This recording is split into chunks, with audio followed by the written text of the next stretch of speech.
Toi aussi, tu as ce sentiment de ne jamais être assez, de souffrir en te comparant en permanence aux autres car tout le monde semble avoir mieux réussi leur vie que toi. Alors on est dans le même bateau, reste bien avec moi car on va partir en balade ensemble tout de suite et on va discuter de ce problème et surtout de tout ce que j'ai mis en place pour me sentir enfin à l'aise avec qui je suis et surtout où j'en suis dans ma vie personnellement et financièrement.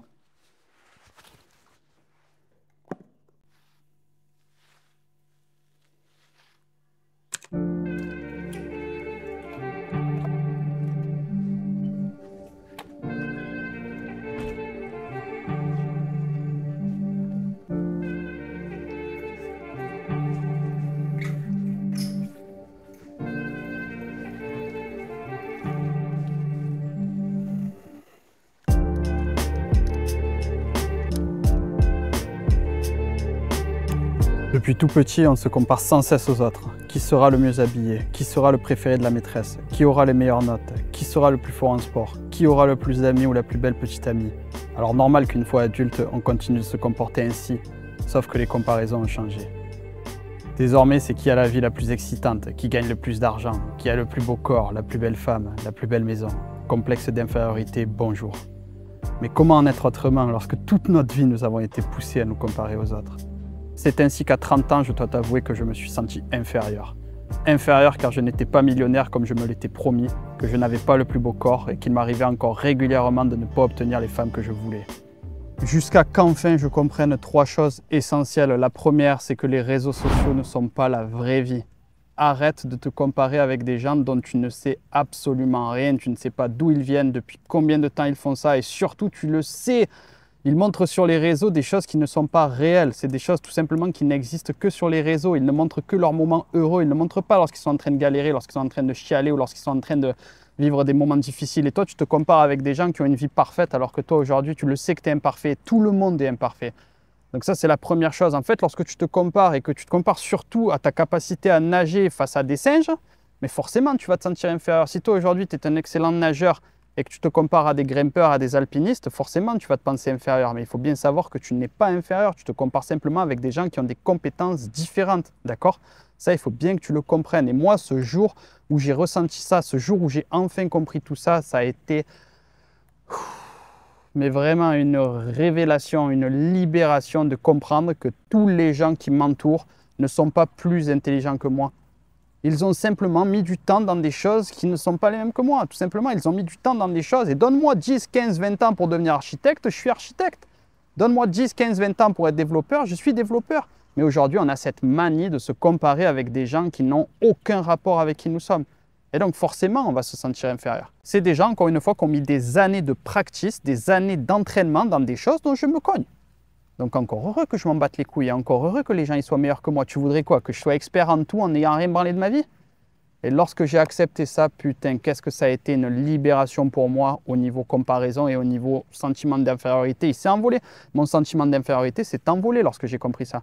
Lorsque j'ai compris que les réseaux sociaux, ce n'est pas la vraie vie, que tout le monde traverse des mauvaises passes, mais que les gens ne publient pas leurs mauvaises passes. Et ensuite également que les gens qui sont meilleurs que moi, c'est simplement des gens qui ont mis plus d'années dans des choses dont je me branle. Voilà, tout simplement. La deuxième chose, c'est justement relié un peu à la première, mais c'est sous un angle différent. Je veux être libre, je ne veux pas être riche. Et lorsque tu regardes les gens sur les réseaux sociaux, encore une fois, tu ne connais pas leur emploi du temps. C'est des gens qui ont beaucoup d'argent, certes, qui ont une Lambo, qui ont un penthouse à Dubaï, etc. Mais est-ce que ces gens sont libres? Est-ce que tu poursuis le même objectif? D'accord? Non seulement tu te compares avec des gens qui ont une expertise qu'ils ont acquise pendant des décennies, pendant que toi, tu te branlais la nouille, mais en plus... Non, frère, il casse les couilles, cet oiseau-là, putain. Sans déconner, genre, the nature is against me, je me prends la pluie sur la gueule, il y a des oiseaux autour du ventre. Putain, terrible, frère. Donc voilà, tout ça pour dire que tu te compares donc à des gens qui n'ont pas le même background que toi et à des gens qui n'ont pas le même objectif que toi. C'est des gens qui veulent être multimillionnaires. Est-ce que toi, tu veux être multimillionnaire au moins avant d'être jaloux de ces gens-là? Non, moi, je ne veux pas être multimillionnaire. Je veux simplement être libre. Moi, je veux être capable de me taper une semaine sur World of Warcraft avec mes potes et le lendemain de partir en trek au Népal avec ma femme sans qu'on m'emmerde. Ce n'est pas du tout le même objectif. Et d'ailleurs, je viens juste de regarder le documentaire d'Inoxtag qui en parle très bien, qui le résume à merveille. Trouve ton Everest. Arrête de comparer ton Everest à ceux des autres. Moi, lorsque j'ai vu le documentaire d'Inoxtag, j'étais pas en mode « Ah ouais, allez, moi aussi, je vais faire l'Everest. C'est exactement ce qu'il me faut pour step up dans ma vie. » Pas du tout, j'en suis pas du tout là. Moi, j'ai plein de choses sur lesquelles me challenger avant de me dire que je vais aller faire l'Everest aujourd'hui. Moi, j'ai envie de me challenger sur la sphère professionnelle. J'ai envie de me challenger sur des choses qui représentent un Everest pour moi, d'accord? Aujourd'hui, devenir libre financièrement et s'émanciper du système, c'est un Everest pour beaucoup de monde. Donc, trouve ton Everest, gravis-le étape par étape, pas après pas. Mais arrête de te comparer à celui qui a gravi l'Everest pour de vrai en te disant « Ah, mais moi, je me sens inférieur parce que moi, la dernière chose que j'ai gravi, c'était les escaliers de chez moi pour aller sortir les poubelles. » On n'est pas sur un pied d'égalité, on ne part pas avec les mêmes cartes. Donc, arrête de te comparer à des gens qui n'ont pas les mêmes cartes que toi.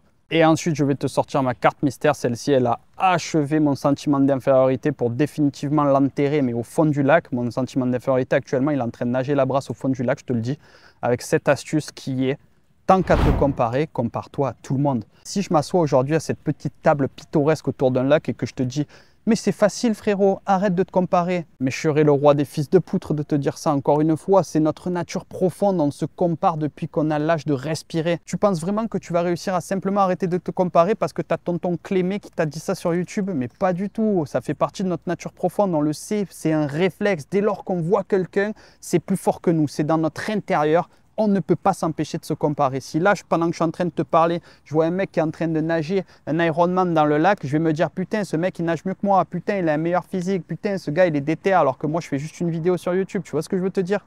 Et donc, en fait, le problème aujourd'hui, ce n'est pas la comparaison. Le problème, c'est de se comparer avec les mauvaises personnes. Mais si tu souhaites te comparer, tant qu'à te comparer, compare-toi à tout le monde. Et donc, ne te compare pas qu'aux 1% qui font des trucs incroyables. Compare-toi aussi aux 99 autres pourcents qui font des choses bien moindres que toi. Tu vois ce que je veux te dire? Et donc, lorsque j'ai compris ça et que j'ai arrêté de me comparer seulement aux 1%, mais que j'ai aussi regardé derrière moi tous les mecs qui sont encore coincés en France, alors que moi, ça fait des années que je suis expatrié, des années que je suis libre financièrement, que je gagne mon blé sur Internet sans avoir à rendre de compte à quiconque. Combien il y en a en France qui ont ce style de vie et qui peuvent se targuer de la même chose? Mais ces gens-là, je ne me compare pas à eux, évidemment.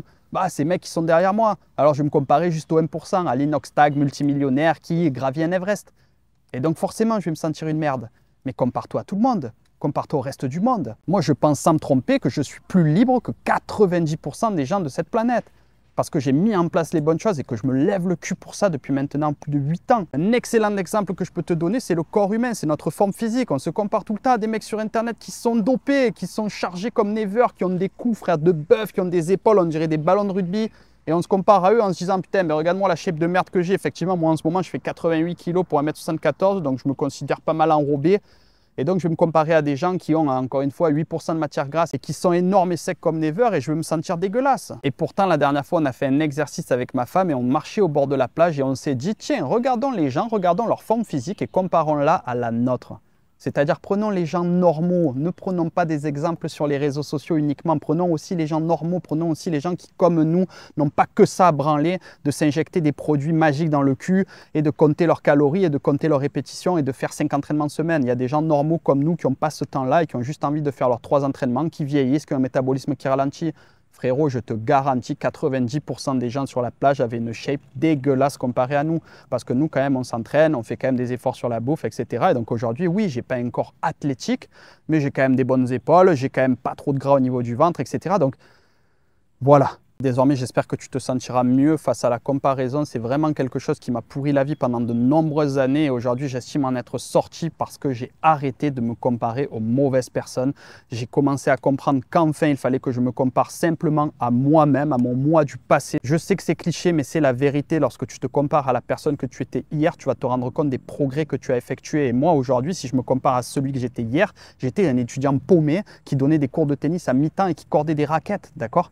Et aujourd'hui, quelques années plus tard, je suis au nord de la Thaïlande, je suis en train de te faire une vidéo YouTube au bord d'un petit lac sympa en me prenant la pluie sur la gueule. Je suis libre financièrement depuis des années et je mène ma meilleure vie. Est-ce que tu penses qu'en pensant ainsi, ton sentiment d'infériorité va perdurer? Je ne crois pas. Donc je récapitule mes 3 conseils pour arrêter de te sentir inférieur et te développer vitesse grand V. La première chose, les réseaux sociaux, ce n'est pas la vraie vie. Deuxièmement, arrête de te comparer avec des gens qui n'ont pas le même objectif que toi. Sinon, cela veut simplement dire que tu fais une course avec un guépard et que tu te sens inférieur d'aller moins vite. Ça n'a aucun sens. Et enfin, numéro 3, pense à ton toi du passé, c'est la seule personne avec qui tu dois te comparer. Et si tant est que tu dois te comparer, alors compare-toi à la masse. compare-toi aussi aux gens qui sont derrière toi. Ne te compare pas simplement aux gens qui sont au sommet de l'Everest. Compare-toi également aux gens qui te ressemblent et qui sont derrière toi. Et tu vas te rendre compte en faisant ça que tu es loin d'être la merde que tu penses être et que tu es loin d'être une personne inférieure à qui que ce soit. Voilà mon ami, cette petite vidéo Nature Peinture touche à sa fin. J'espère qu'elle t'aura plu et qu'elle va t'aider à enfin t'accepter tel que tu es, afin de te réaliser et surtout d'atteindre ton plein potentiel financier en fonction de toi et toi seul. Pense à t'abonner et à me dire dans les commentaires si toi également tu as vécu des moments dans ta vie où tu t'es senti inférieur et que cela t'a grandement ralenti. Et si ce petit format Nature Peinture t'a plu, je te recommande cette vidéo que tu peux écouter tout de suite afin de te partager ma plus grande prise de conscience sur l'argent et comment tu peux te sentir riche dès demain.